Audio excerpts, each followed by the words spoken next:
avec l'âge, ont tendance à évoluer de deux façons possibles. En fait, elles vont d'une part s'affiner. Donc les patientes viennent en se plaignant d'avoir eu à une époque des lèvres un petit peu plus pulpeuses et les lèvres sont un petit peu fines. Comme tout le monde le sait, des lèvres fines, ça donne un air sévère.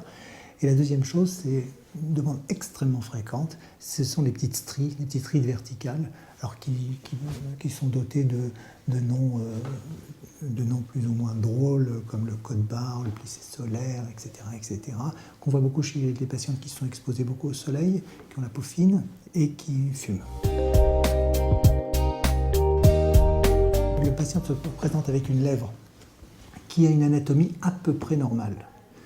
Lèvres très striées, on va plutôt privilégier des techniques de décapage, c'est-à-dire les techniques de resurfaçage au laser où on va en fait brûler ces petites ridules parce que la lèvre a une anatomie à peu près normale. Dès que la lèvre nous paraît pas normale, on va dire, on peut recourir aux techniques d'injection. Pourquoi? Parce que qui dit injection dit obligatoirement modification du volume des lèvres, et c'est une hantise pour les patientes de se retrouver avec les lèvres caricaturales qu'on peut voir dans les magazines People ou bien même dans la rue. Donc, lorsqu'il existe des petites stries, la technique actuelle pour les injections, c'est en fait faire un nappage, c'est-à-dire pas gonfler ces lèvres, mais faire un nappage, c'est-à-dire mettre en éventail sous la peau de l'acide hyaluronique fluide, sinon ça va faire des poches, des boules, de l'acide hyaluronique fluide bien massé, en fait, pour retendre la peau à ce niveau-là. Pour ce qui est de la lèvre rouge, on peut la gonfler un petit peu, même si on n'aime pas trop le faire, mais on peut la gonfler un petit peu avec des techniques où on va en fait modifier l'appui de la lèvre sur le maxillaire et sur les dents. Donc ce sont des sortes de masses d'acide hyaluronique qu'on va mettre en arrière, du côté muqueux de la lèvre, pour en fait modifier un petit peu sa projection. Et le plus important de tout, qu'on fait systématiquement, c'est la reconstruction de l'arc de Cupidon. L'arc de Cupidon, en fait, c'est la jonction entre la lèvre blanche et la lèvre rouge. Et une lèvre de profil, une lèvre jolie de profil, se présente en fait lèvre blanche un petit peu concave, la lèvre rouge un petit peu convexe, et à la jonction entre les deux, il y a un petit bourrelet, c'est cet arc de Cupidon. Pour nous, c'est simple, c'est une zone connue pour être très sensible, donc il faut faire une anesthésie le plus souvent. Mais avec la technique des canules, c'est assez simple, on va dire.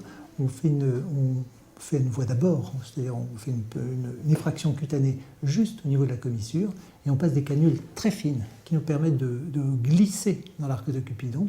Et en fait, à rétro, au fur et à mesure qu'on retire la canule, on va injecter de façon très régulière, de façon à ne pas faire de boule, bien évidemment, tout le long de l'arc de Cupidon.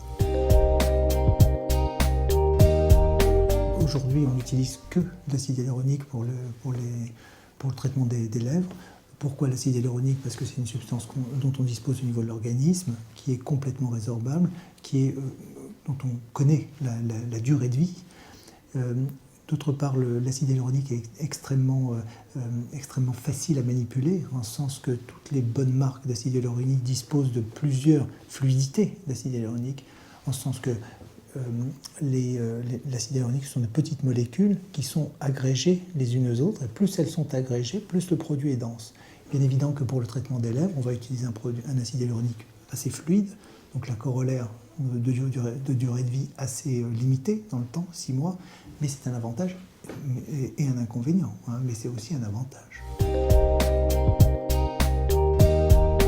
Pour les lèvres, on va parler bien évidemment des lèvres, mais dans le reste du visage. Il n'est pas question de traiter, que ce soit les yeux, les pommettes, etc., de façon isolée, de façon à ne pas traiter un patient et qu'il y ait une sorte de patchwork, quelque chose qui accroche le regard. Donc les lèvres, à proximité immédiate des lèvres, on a bien sûr les sillons nasogéniens et les plis d'amertume. Donc très fréquemment, on va proposer aux patients non seulement de traiter les lèvres, mais également le sillon nasogénien, le pli d'amertume, et s'il le faut, on remonte un petit peu plus haut au niveau de la pommette, de la vallée des larmes. Tout ça pour, encore une fois, faire des traitements le plus harmonieux possible et qu'il n'y ait rien qui accroche le regard. C'est ça qui est choquant.